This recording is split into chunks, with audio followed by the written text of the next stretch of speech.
Hello and welcome to Asking for a Friend. I've got my two hosts with me, Adam and Steph. Hi, Adam. Hello, how are you, Louise? Not too bad, thanks. How are you? I am excellent. Yes, looking forward to this one. It's a subject I've thought about a lot, so looking forward to hearing what you guys have come up with. Oh, good. And hi, Steph. How are you? Hello. Yes, I'm really well, thank you. And hope you've had a lovely Easter holiday. Yeah, I feel like something big happened that I was going to tell you, and now I can't remember what it was. You went away for a bit, didn't you? Oh, I know what happened. Joseph passed his driving test. Yay! Congratulations, Joseph. Well done. And now we're living on different timescales because he's out in his car all the time. Doesn't even need the lift, so he goes out about tea time and doesn't come back until the middle of the night when I'm asleep. Wow. How's he enjoying it? Oh, he loves it. Absolutely. Just loves it. The freedom of your first wheels is brilliant, isn't it? Mm. Yeah, it is. Just before we get into anything, just by mentioning Easter, you've reminded me, do either of you two remember when we weren't allowed to buy Easter eggs until the Monday was over, and then we could go and buy all the half-priced Easter eggs? Yes. Was that a thing for you as well?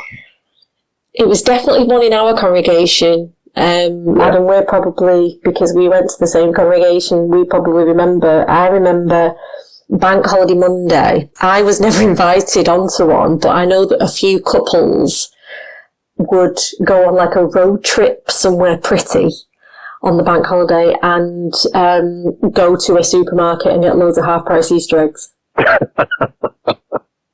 Yeah, I remember it well. Yeah. So who bought half-price Easter eggs this year? No, I didn't do it. I just bought the full-price ones like a schmuck. You didn't. I did. Steph? I don't... on Friday night, they were still selling some Easter eggs on sale, some mini eggs, and they were half price, I think, in Tesco, so I got some mini eggs. But no, other than that, I didn't see much that was particularly good value for money. I think they'd only taken maybe 10-20% off in my local Tesco. Tesco? Up your way as well, up north, up in Yorkshire. I know. £40 worth, half Did price, you? Yeah. Wow. I'm trying to be good anyway, so giving me more chocolate's probably not a great idea. Well, nice call, that one. So, we've all picked a topic that we're kind of interested in, that we want to talk about, what the real reason why some changes happened. Adam, what have you got?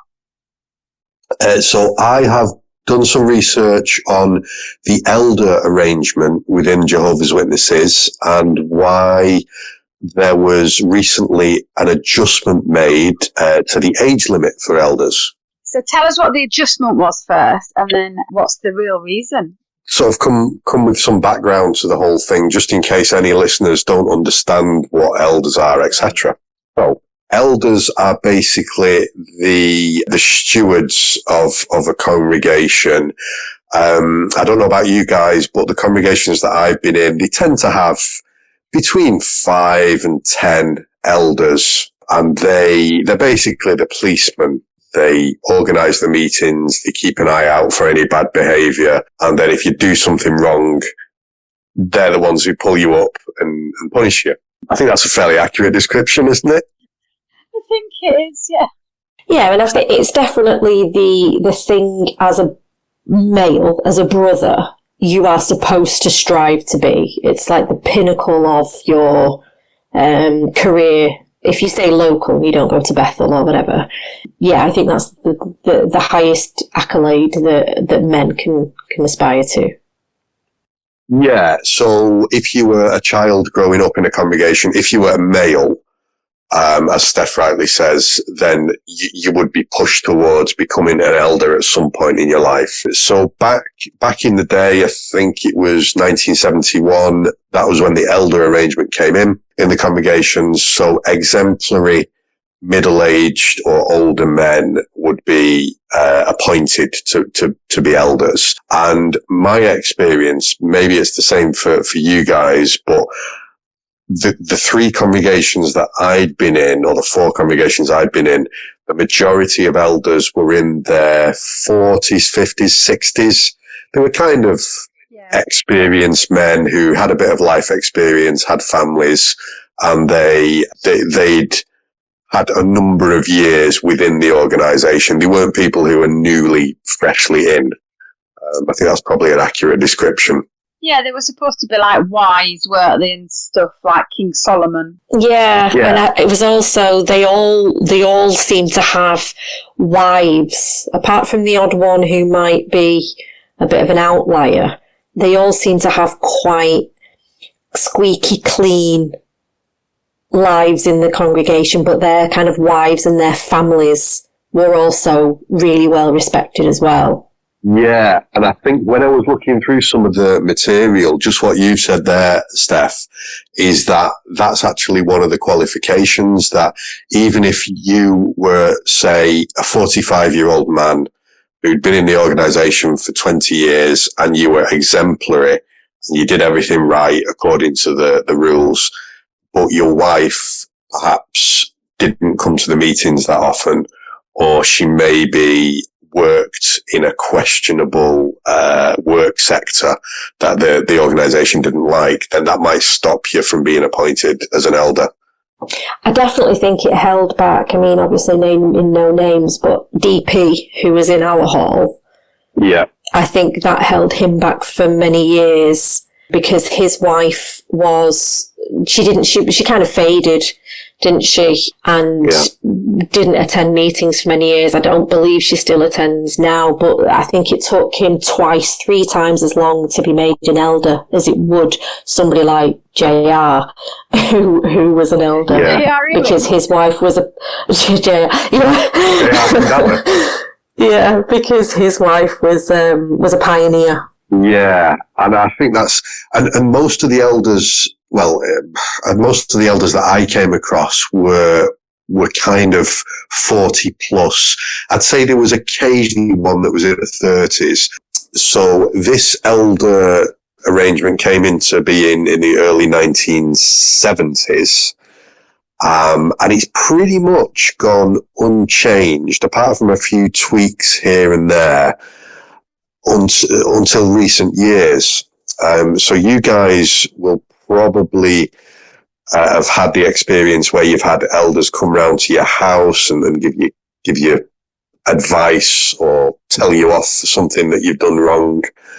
And usually it's two men that are much older than you are. So you kind of feel like you have to accept the advice and take the hit. I don't know if that rings true with either of you. Yeah, definitely. I know growing up, I would say the average age of elders in our congregation, Adam, was probably 50, 55. Yeah, I'd say so. I think very, very occasionally you get an elder who was in their 30s, but the majority of them, they're middle-aged. A lot of the ones in the congregations I've been in have been well into their 70s and even 80s sometimes. So it's generally an older man who's got life experience. Yeah, I think I get the feeling that the younger elders were usually related to another elder, or the presiding overseer.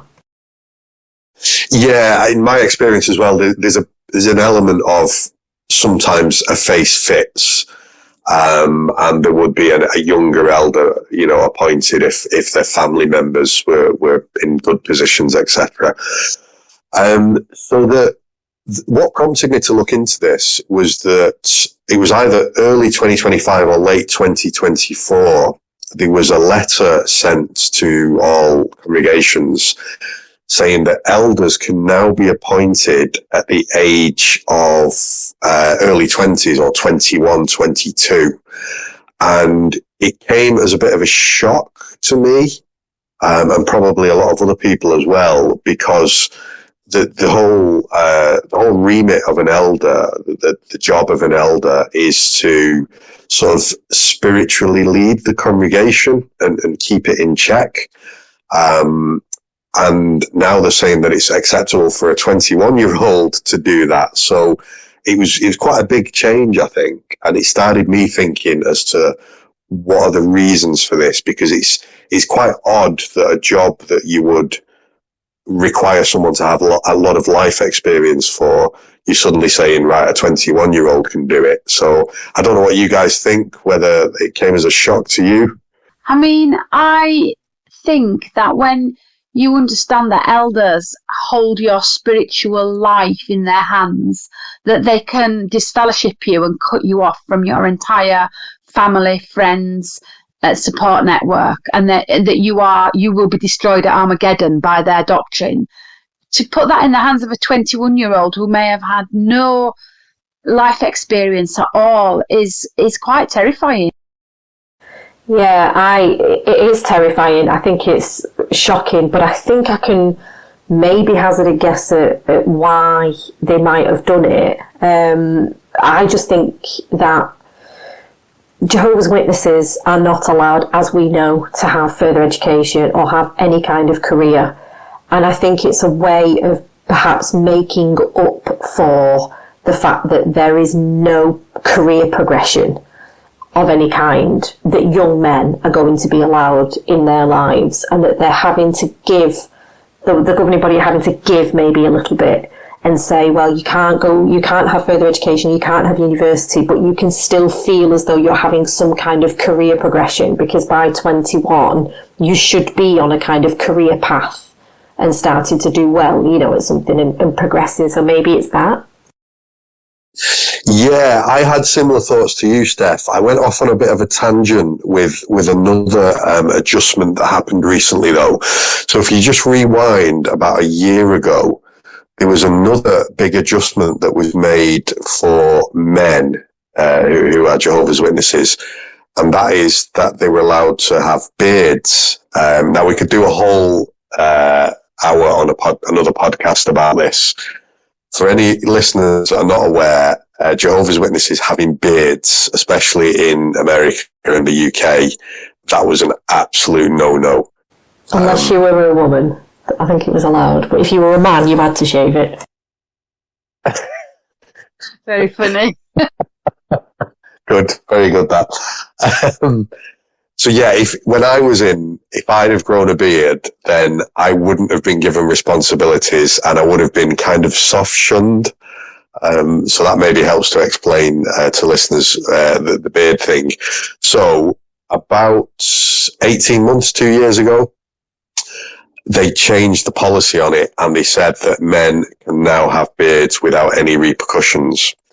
So I felt what that was that the governing body were looking at the amount of young men that they were losing from the organisation and said, whoa, we need to lighten the, what would you say? We need to lift the lever a little bit on this, and we need to give them something back. So we've allowed them to grow beards, etc. And then almost exactly 1 year later, they've made this announcement about appointing elders at the age of 21. So it makes me think that this is all driven by how many young men they are losing from the organisation, and they're pulling a lever and hoping that works, but they're saying, right, we'll give it 12 months, we'll see if that works, and if it doesn't, then we'll pull another lever and we'll give that 12 months. And I think this is exactly what it is. I think the beards thing was massive for young Jehovah's Witness men, and they've given it 12 months and it's still not worked to the desired effect, and they've gone, right, we've got to lower the age for elders. So that's just my thought on it. I thought they're losing so many people, they had to do something about it. I think it's definitely part of it, 100%. I also think that if we think about what it meant to be an elder back in the day, it was somebody who had to have they were seen as wise, weren't they? They were seen as knowing the Bible really well. They were seen as being spiritual leaders. But now that so much of the meeting and so much of the running order of things is just prescribed by Bethel to a point where they watch so many videos and have JW broadcasting, I think that the very fact that when you are on the ministry that most things are directing you to the website, go to jw.org rather than having deep philosophical biblical discussions with people on the doors, which is how I remember doing the ministry. I think it's just that the kind of mental requirement and the educational side of things is that there's no sort of lower age limit that's necessary anymore, because it's literally, are you male? Are you within decent standing? And can you parrot whatever it is that the governing body has prescribed? Yeah, I would agree with that. So what we're saying really is you could get a robot to do it with very basic programming. Yeah, as long as he has a penis, then there's absolutely no reason why he can't do it. I would agree with that. Years ago, I used to work in a shoe shop as a shop assistant, and there was a shop manager, and what I realised very quickly was she had absolutely no autonomy at all in any of the running of the shoe shop. She was told everything that she had to do, which shoes she had to put out, where to place them, everything. And I think she got paid like a tiny bit more.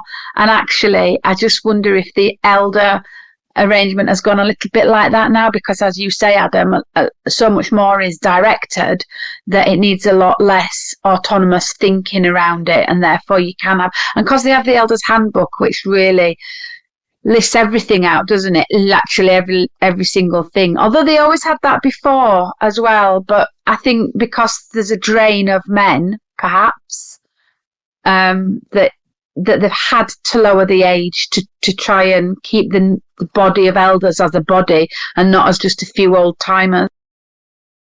Yeah, I think there's some truth in that, Louise. And I think as well as there being a drain of men, I think a lot of young men have left and are still leaving the organisation. I think there's also a lot of men left in the organisation that just refuse to become elders.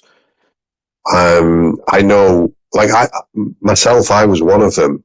They talked for years about appointing me as an elder, and I just wasn't interested. I didn't want the stress and the pressure of it. So I guess there's quite a lot more like me that just don't want the hassle. I can definitely see that, and I could also see, because they are leaving in droves and younger people are the most likely to leave right now, they have the most access to social media and further education beckoning, etc. The governing body is doing anything that they can to give them any sort of responsibility. It's like you say, it's giving people almost pointless promotions just so they don't leave.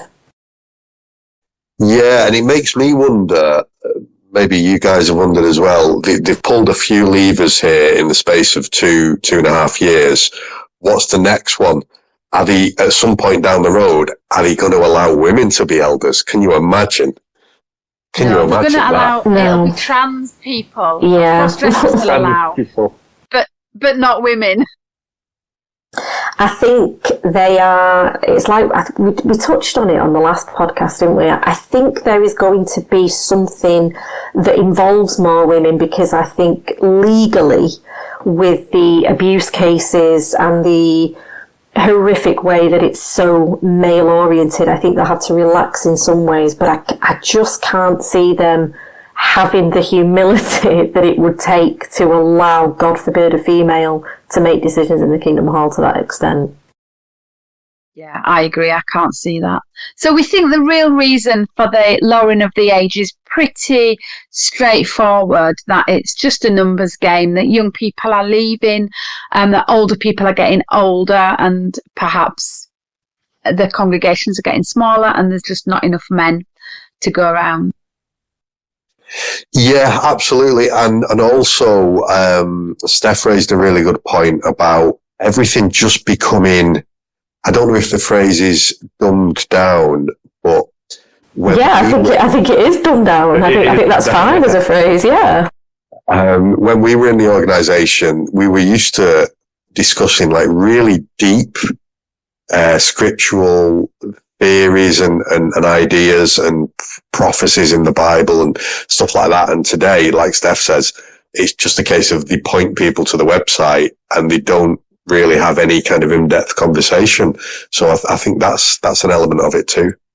I would also say one more thing that I think would affect it is, I don't know what it was like in your congregation, Louise, but I think for the congregation that Adam and I grew up in, being an elder, being chosen to be an elder, was also really closely attached to how well your family was received in the congregation. So how good your wife was. Was she a pioneer? If you were a decent brother and your wife was a pioneer, you were definitely more likely to be made an elder. And I think maybe now it's trying to attract young brothers who might not necessarily be married. So it's not giving any room for perhaps having an unbelieving spouse or having a wife who might have faded. I think that anything that impacts their chances of making elders, they're trying to remove those blocks. Just on a side point, can either of you ever remember when a young single elder visited your hall and gave a talk? The excitement amongst all the single sisters. Yeah, I can, yeah.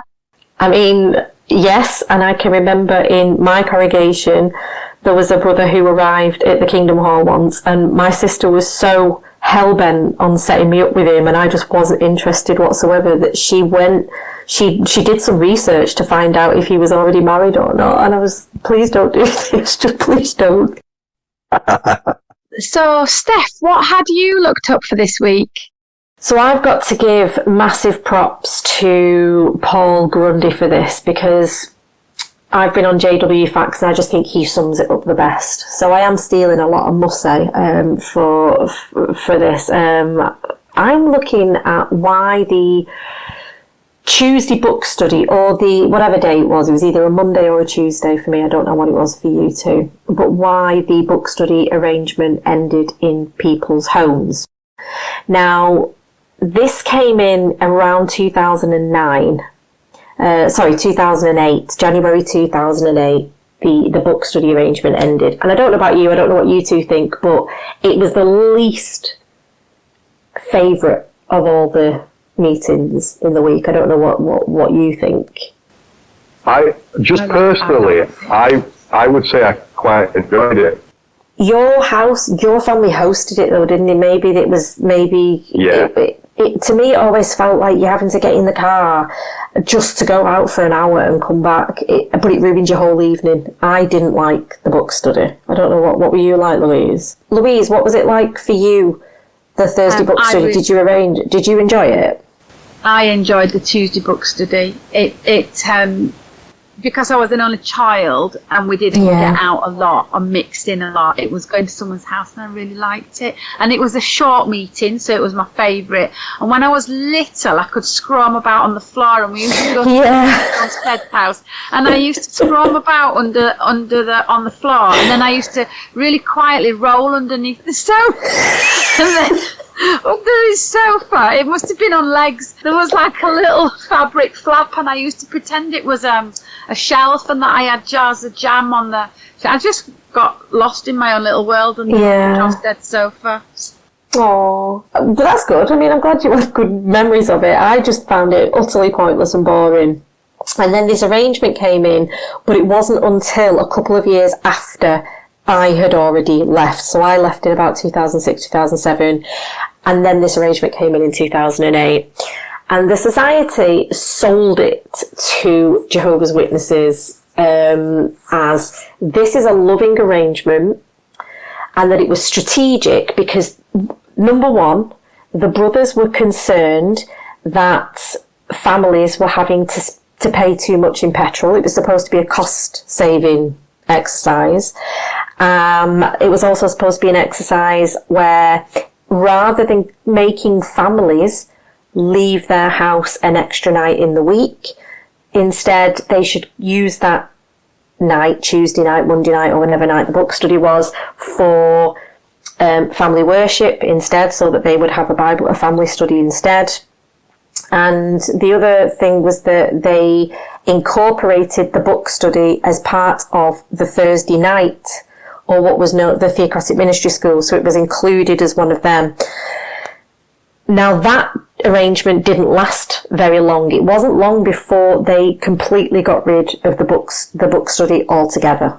So I believe what I knew as the Thursday night meeting, the Theocratic Ministry School, the service meeting, it still kind of follows a similar format to that these days. What I knew as the Sunday meeting, being the public talk and the Watchtower study, is still that. But that the idea of the book study has now been completely disbanded.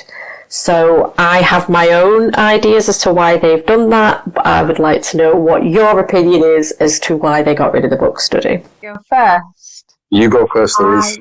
I think, and I don't know if there's any evidence for this or if I've just pulled it out of my head or if I've read it somewhere.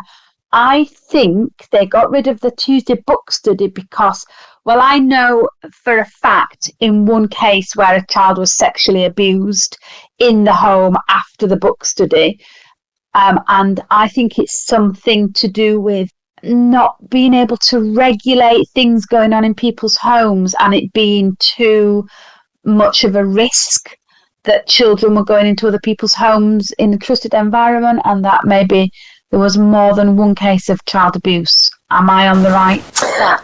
Well, is there a right or wrong answer? Because we know that the governing body will never give us the real reasons. So I think with all of these, we have the freedom to speculate.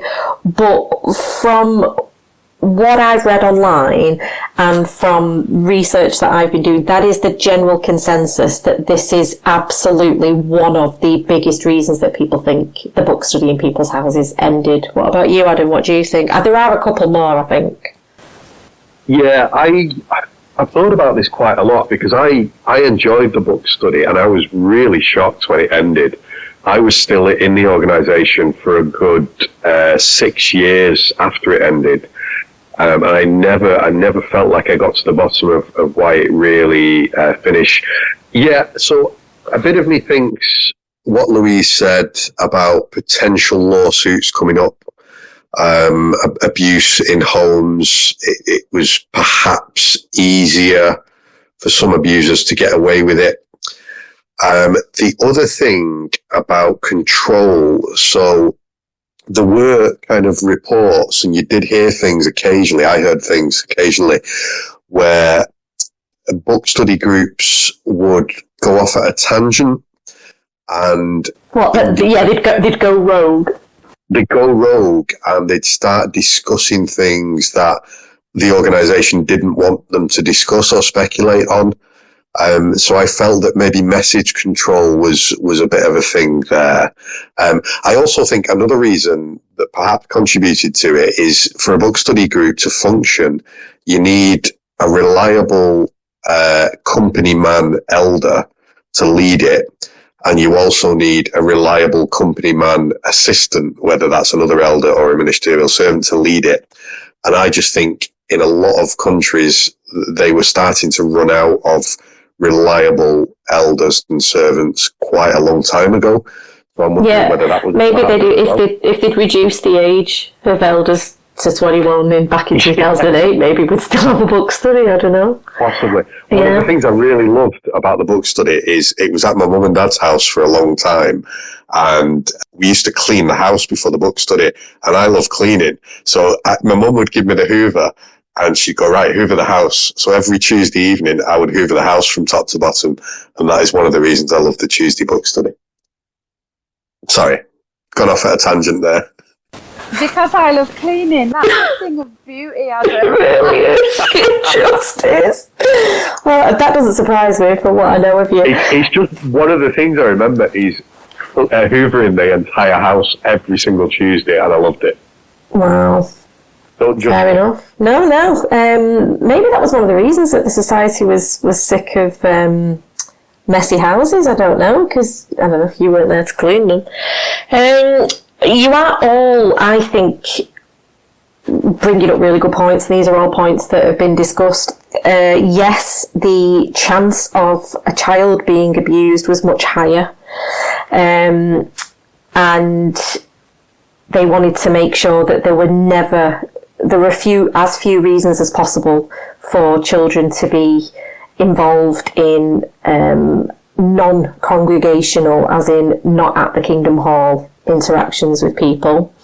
Another reason, I believe, is that some people were going rogue. I didn't know of that ever happening personally, but I do remember in our local book study that there were often times when it felt a little bit more light-hearted, and there were maybe some more nearer the knuckle jokes and things, even during the book study itself, not just afterwards, that might have been not appropriate for what Jehovah's Witnesses or the governing body would see as appropriate.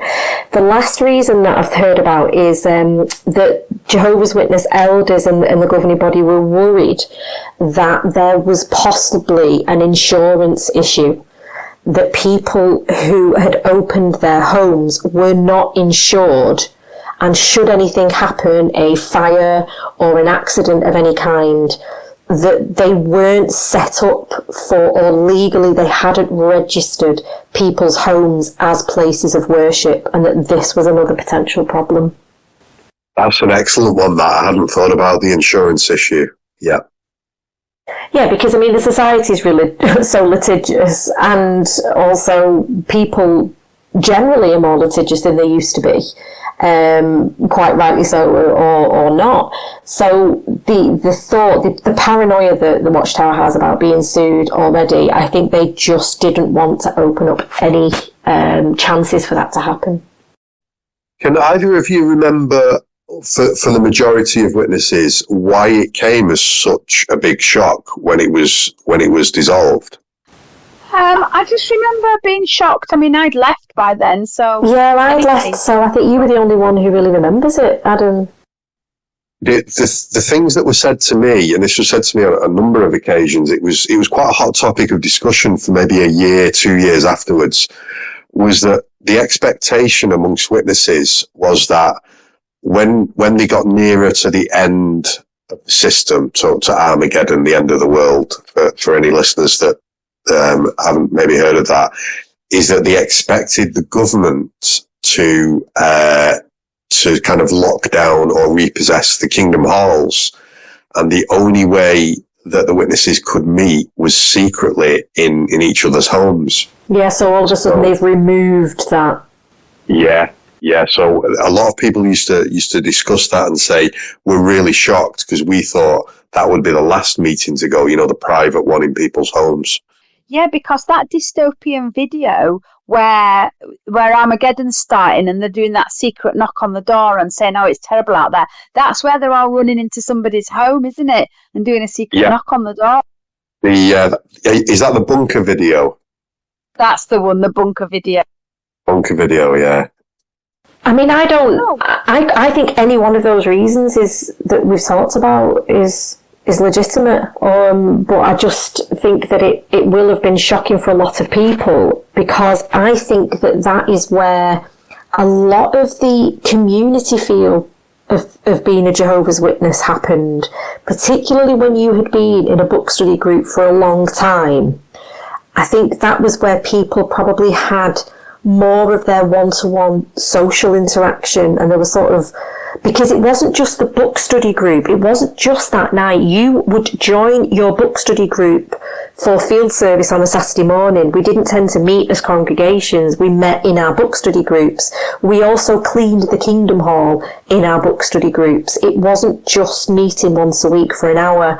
So I think a lot of people were sad, because for those who had close ties to those in their groups and had done for years, it maybe felt as though they'd lost that. Yeah, I think it was a social club within a social club, wasn't it? And people like the kind of intimacy of 15 or 20 people that you'd known for years. You go to the person's house on a Tuesday night, and then after the book study you have tea and cake, and then you see them again at hall cleaning on Friday evening, and then again on Saturday for your ministry. So yeah, I think you're right. It's social connections. Yeah, definitely. Thanks for that, Steph. I think probably nothing's just one reason, is it? I think probably all of those reasons were valid. Yeah. And I think that, I don't know about you, but it was always a case of, it was a good book study if they did a brew afterwards. You know, like sometimes you'd go to somebody's book study group, maybe if you were visiting the congregation, or you'd just gone to a different group for some reason. Maybe you had something on the Tuesday night, so you went to a Monday night book study instead. And then your group was used to doing a brew afterwards, and then there'd be that awkward pause after the study, and then they'd just go, right, well, see you later. Like, oh, they don't do brews here. Oh, I'm not coming here again. We always have a brew after hours. Yeah, my mum was raging one time because she purposely didn't do a brew and cake very often. She'd just do it occasionally because she wanted her house back at 8:30. Let's face it, you know, if you've been busy all day, you want people to leave as soon as they can. And I think we had some visitors once, and they said, I'll have a cup of tea then. And my mum's face was raging because she had no intention of serving the cups of tea that night. Oh my God, poor mum. Right, well, I will wind up then with my real reason. And I've got case law behind mine. It's not just speculation. So I was looking at why the literature went free. And my memory is so bad. I thought it went free a lot sooner than it did, but it didn't. It went free round about 2000. I must admit, I thought it was sooner. And I remember practicing, like how you offer the literature now that we can't ask for money for it. Does anyone else remember practicing that? Just about. Yeah, we used to say we weren't allowed to say it was free. We had to say it was without charge or something like that. There was a phrasing to it. There was definitely a point, wasn't there, when I was so used to saying they're just 30 pence for the two if you'd like to read the magazines, and then we were supposed to say, and we'd if you'd be interested in reading them, we'd like to leave these with you, and then hope that somebody would say, how much is it? Yeah, and I remember at the beginning when they first went free, there was some kind of tortuous thing where you sort of hinted that we'd value a contribution, but we couldn't ask for a payment. So the reason for all this was because of a court case in America where the Supreme Court ruled against Jimmy Swaggart, who was like a TV evangelist. And he had been selling literature like we were. He was also selling all sorts of other things as well. And the state of California, I think, took him to court and said that because he was charging, and I think he was getting a lot of money from his literature and all the other elements of his ministry, that they said that he wasn't exempt from the tax law of the state. So he tried to claim that he was exempt from the tax law of the state because if he was taxed, it would be an encroachment on his free speech. But the court said, well, you still can preach, like nothing's stopping you from preaching. We're not taxing your religious speech. We're taxing the sales of the literature and the other things that he was selling. So when there was a ruling that then got appealed and then went to the Supreme Court, and the Supreme Court argued that it wasn't an encroachment on his free speech and that the stuff that he was selling should be taxed. And as a result of that, so that was Swaggart Ministries versus Board of Equalisation in 1990. But I think by the time the ruling came in the Supreme Court, it was a bit later. And then after that, the Watchtower then started making all their literature free, starting off in America and then rolling it out to all the other countries.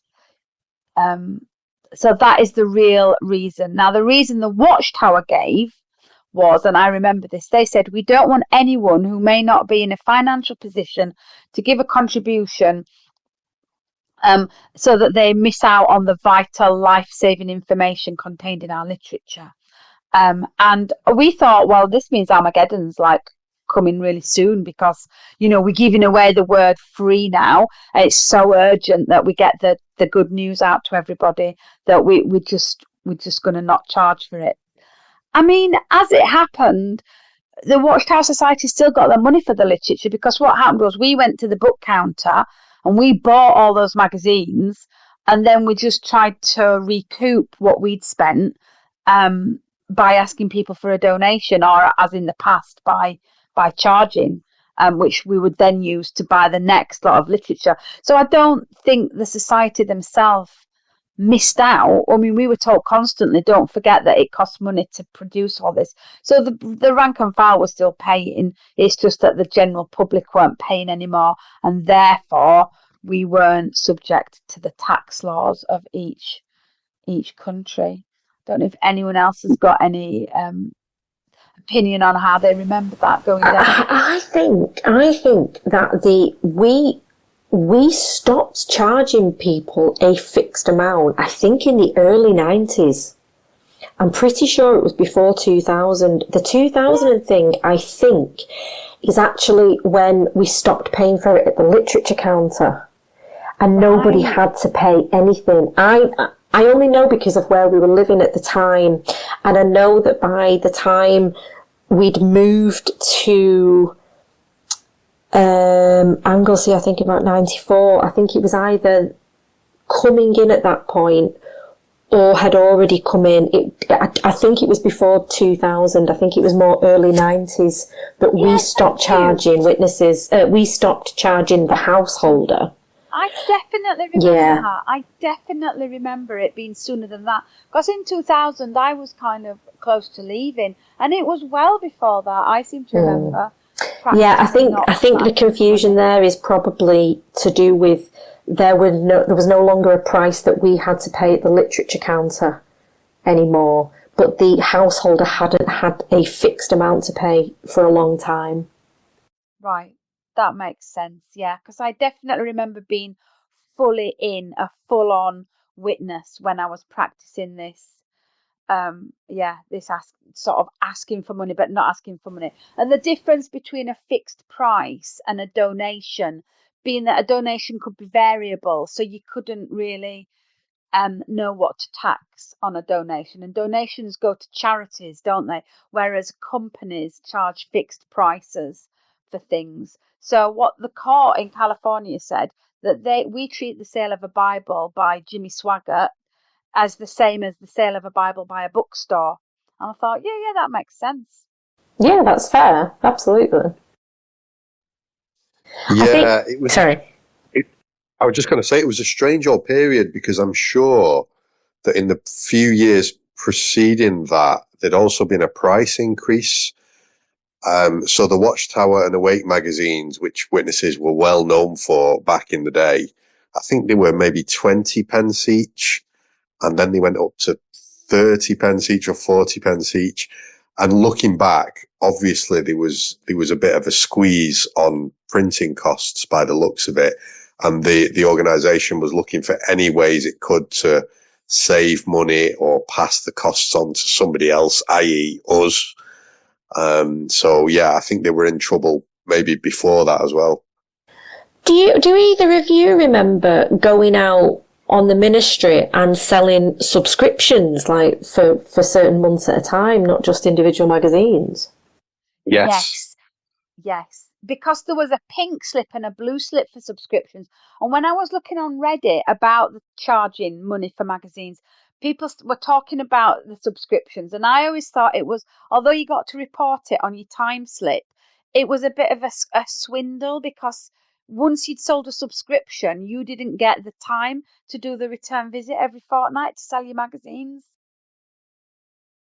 Wow, I didn't know that. The end of subscriptions came in when I was still really, really young. I just remember being on the ministry one time with, you'll remember I had a brother called Trevor, an elder in our congregation, and I had prepared an introduction, because like any good 6-year-old Jehovah's Witness does with strangers, and I didn't get to do it because that day it was subscriptions only, and I wasn't qualified in any way to do a subscription. Our family had a subscription. So with the subscription, you got the magazines before everybody else got them, before the main lorry load arrived in your area. And they used to come folded up in a brown paper sleeve with a postmark on it. And you kind of felt special because you got the magazines maybe a week or two before everybody else. So, subscribing for new content if you pay the premium. Absolutely. We got the new content hot off the press. Yeah, we felt quite good about that. Even though you were witnesses, so you got a subscription as Jehovah's? Yes, yeah. So my dad, because my dad was like an uber witness. And yeah, he, as long as I can remember, he had a subscription probably from when I was a child. And I remember it coming in the post, and it was quite exciting to sort of rip off the paper packaging and find out what the magazines were going to be. Well, I subscribe to Private Eye, and I can tell you that is a much more exciting subscription than the Watchtower.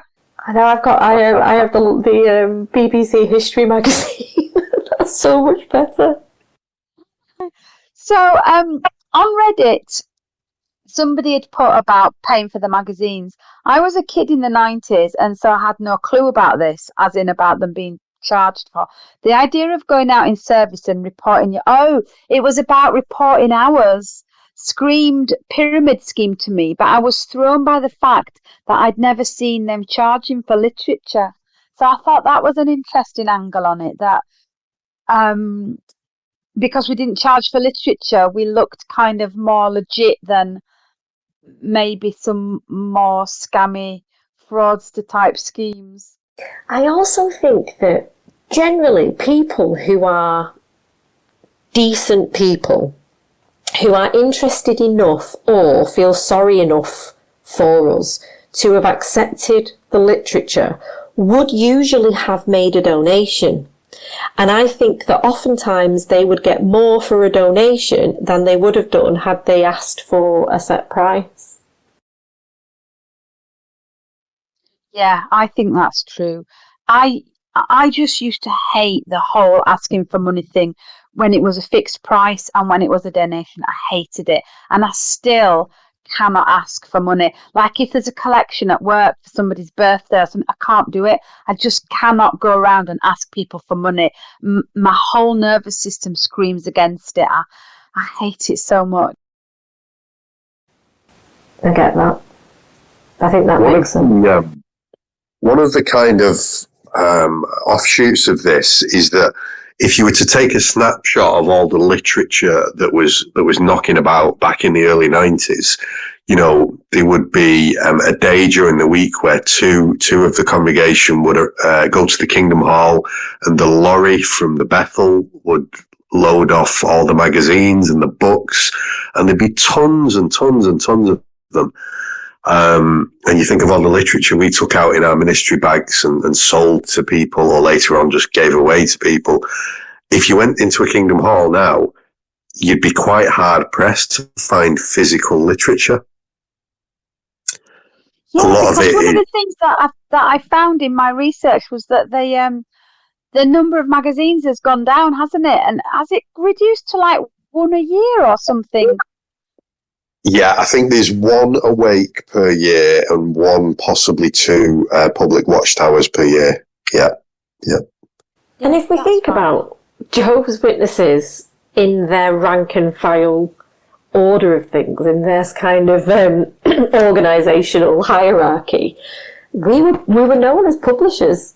We were known, it was, and we just sort of absorbed it as part of the lexicon, but it's ridiculous to think that if you look back, they were a book printing company. That was what they were making their money off, and being known as publishers. They're still known as publishers today. but we've not published a single thing personally. It was all based around selling books. Yeah, and they even made a video, when they started making videos, I think the first one they made was about the Bethel operation and how it produced, 20 million Watchtower magazines every month and all of these books. And it was all about how much literature they had out there and were getting out to people. Yeah, I remember that. That was in the late 80s, early 90s. It was John Barr, wasn't it, who narrated it? He had that lovely Scottish voice. Yeah. They not organised to accomplish our ministry. It was a blue videotape. I remember that cassette tape, yeah. It was VHS, wasn't it? It was back in the days of VHS. Yeah, long before DVDs or anything like that. Yeah. God, how old are we? What I thought about all that literature, though, so in all honesty, when I used to go to the book room and pick up my magazines, I would buy the minimum I could because I could never place any. But the minimum was still more than I could place. And I would end up after a few months with a massive pile of literature that I hadn't placed. And then about maybe 3 times a year, I'd feel like super, super guilty and I'd throw it out. Yeah, but you were doing it wrong, Louise, because you should have gone to do what the sisters in our hall do, which is just go into a doctor's surgery or a dentist waiting room and pass off all your literature there. That's what the pioneers would do. Yeah. Or a laundrette. I know I should have, but I didn't. And I'd throw it out. And I used to think, even given the minimal amount that I bought and then threw out in big chunks once or twice a year, I thought if everybody across the country is doing that, the amount that was being sold to us compared to the amount that was being placed, I reckon, was massively. We were the mugs, not the people taking it on the ministry. We were the mugs. But do you remember that painful feeling that you would have as well when you would do a return visit and they would take the magazine and they would roll it up into a tube in front of you as you were talking and you wanted to say, I've paid good money for that? Yeah, and also, do you remember that awful feeling you had when somebody had taken a magazine off you and you knew it was out of pity and you knew you had to go back and try and develop that interest? And I once placed a magazine and it was something about nature, and when I went back, the person was really angry and they said, I thought this was about like World Wildlife Fund or something. Wow. I felt terrible. We were having a conversation on text this week. I think, Louise, you were the one who gave me the news. I had no idea about this, about the Watching the World segment in the E08. Can you maybe remind us of that? Well, do you know what? I'd really like to do a separate podcast about that because I think that is a massive story. And I think that is actually probably a good point to wrap this podcast up, but to say next time, let's talk about the whole Watching the World issue and the situation of the United Nations. A teaser. Alert. And the Guardian, I think, newspaper it was that broke the story. And we'll go through the whole history of that because it is absolutely fascinating. And it very quickly gets lost in the mists of time. Yeah, because there's so much about just these discussions. There's so much about the organisation that we had no idea of. Even today, it surprises me. I had no idea about the Jimmy Swaggart reason. I thought it was probably a tax dodge, but had no idea about the history of my own religion. Yeah, and I guess I would add as well, for any listeners to this podcast that are currently Jehovah's Witnesses, I know for us, or for me, definitely when I was in the religion, I didn't question anything. Anything I was told from the platform or in literature, I just accepted it. And it was only when I got to a certain point that I started to question it and find out the real reasons for things being changed or adjustments being made. So the advice from us is just ask yourself, what's the real reason for that change in the organisation? Because what you're being told is not necessarily the truth. Yeah, thank you for that. Yeah. Also, before we finish, I'd like to say I've managed to get all of our podcasts up onto YouTube as well now. So We're on Spotify and any podcast platform that you're on, and also YouTube. So I'll put links for that in the show notes. Thank you guys so much for all your research. That was a really interesting podcast. And next time, we're going to do an even more interesting one about the United Nations and watching the world. This is amazing. We should start doing trailers, Louise, with dramatic music. Yeah, we should. Little adverts, yeah. Do you know what, Adam? If I had nothing better to do, I would definitely do that. I struggle to even get my head around the limited amount of software that I use at the minute. So thank you, Adam, and thank you so much, Steph. Thank you for both. being on our podcast today. And thank you to our 3 listeners, the third one of whom emailed me and suggested that I put everything on YouTube, so I did. Excellent. We know Tony Morris is listening as well. Oh, he better be. Okay, thank you guys. Bye. Thanks. Bye. Bye now. And it's not who you said